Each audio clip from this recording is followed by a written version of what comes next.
Look, at the end of the day, it's all relative to how they manage this whole site. The site was mismanaged from 3 years ago. We've had 2 different construction companies here over the last 3 years, and nobody takes responsibility for simple business practice. Soil erosion, control of pollutants, air pollution.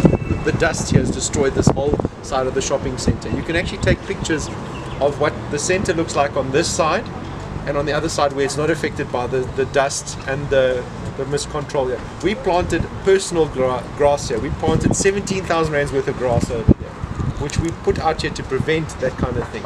Overnight, they dug this whole site up, and it's been like this for 3 years. And irrelevant of whether you speak to the local civil companies or the construction companies that are responsible for the drainage, the water, the electricity, and the fiber lines here, everything was always mismanaged. I mean, proof is in the pudding, you can see here. And that water, this sinkhole, is there because of the mismanagement of this site. It's simple mismanagement, and nobody took responsibility. Not council, not construction companies, not landlords, nobody. Nobody took responsibility for this whole site. This whole site has gone into a sinkhole. Mismanagement. This water had somewhere to go. On the days when we had rain here, we had a river flowing down here.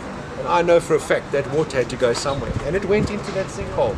And we've now had confirmation from the geology department that they knew of 3 mini sinkholes on that intersection. 3 sinkholes, which then became one big sinkhole.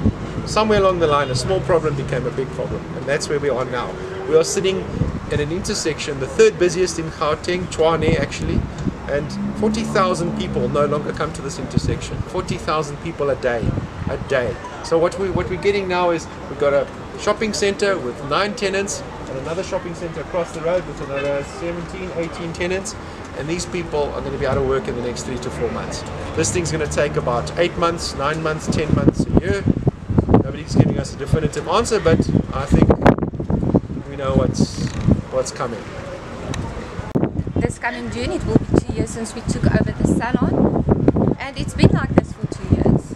The one moment you will get in here and it will be covered up, and the next moment it's dug out again. You never know what's happening, and you can't get answers from anybody. So yes, and it's such a wonderful open space, and if you look at the view, it feels as if you are on holiday if you are in the center, and then you have this to destroy the feeling of goodness. So yes, it's not on. Well, I'm just so pleased that actually this was discovered with routine maintenance rather than a catastrophic collapse, because as Gary said, there are 40,000 cars passing through the intersection. If this had collapsed during peak hour, we would have had fatalities. It's a major crisis at the moment, but we don't have any casualties. It's a thing of trying to get the money together. The geological survey is just coming out, and then it's trying to put together a thing on how to raise the money to get this fixed as soon as possible. And if anybody wins the lotto, the city council will accept donations. Okay. Yes. I'm just going to do an appeal to everybody who wants to keep businesses in Centurion, even though it's a little bit of an extra drive around.